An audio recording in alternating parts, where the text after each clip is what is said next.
The horror movie genre is littered with both revolutionary ideas from movie makers and ordinary films ripping off what came before. In today's video, we're going to talk about the top 10 horror movies that revolutionized the whole genre. Alright, let's begin. The Texas Chainsaw Massacre, 1974. Both The Texas Chainsaw Massacre and Black Christmas are widely considered as heralds of the famous slasher genre, and they were both released on the same day.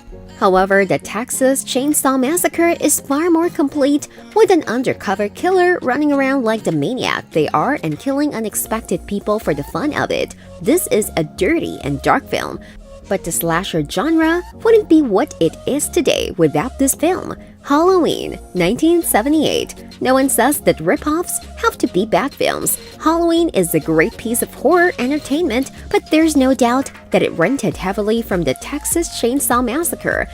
It too includes a huge, silent, and masked psychopath who murders people for the fun of it. Only Halloween takes place in the Americana suburbs rather of barren small-town Texas. It was just enough of a slant to make it clear in its own way. King Kong, 1933. King Kong remade cinema in 1933. Well, nothing like this had been seen before, and while the visual effects obviously look funny today, they were unbelievably mind-blowing 80 years ago. King Kong would be modified and improved throughout the decades, but it paved the way for visual exhibitions. It's the devil film. To end all monster films, and everything that came after needs to bow at its feet and kiss its hand. Godzilla, 1954. Like Halloween, Godzilla is a great ripoff, but a ripoff nonetheless. Producer Tomoyuki Tanaka openly confessed his belief that the movie would do well owing to the favor of monster movies, including a modern 1952 re-release of King Kong that operated very well at the box office. Ebert also compared the movie to King Kong in his review, noting that the visual effects somehow looked crucial despite being released over 20 years later. The Exorcist, 1973. Released in 1973, The Exorcist excited everyone with its visual effects. It was widely regarded as the scariest movie ever released, and there were even statements of audiences fainting, puking, having heart attacks, and even miscarrying. Well, a bunch of copycats tried to capture that demon magic, which is a reason we don't hear about them anymore. Beyond the Door, 1974. This Italian movie follows a pregnant woman in San Francisco who becomes possessed by a monster.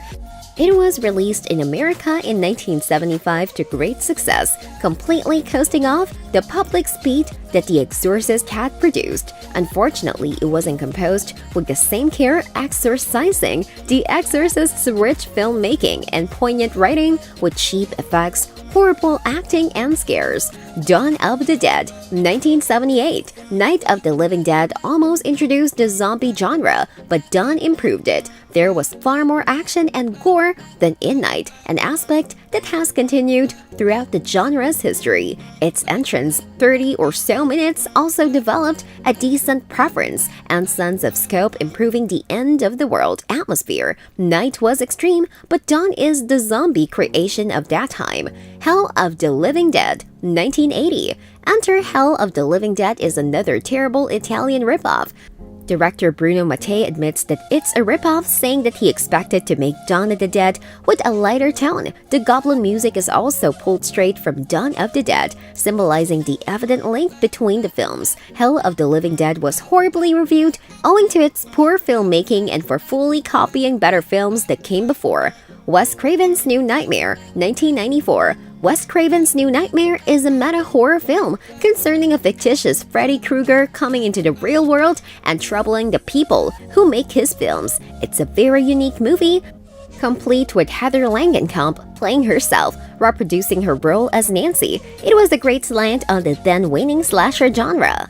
Scream, 1996. Scream is often considered as the film that kickstarted the slasher genre and started the trend of self-aware, meta, tongue-in-cheek horror movies that plagued the late 90s.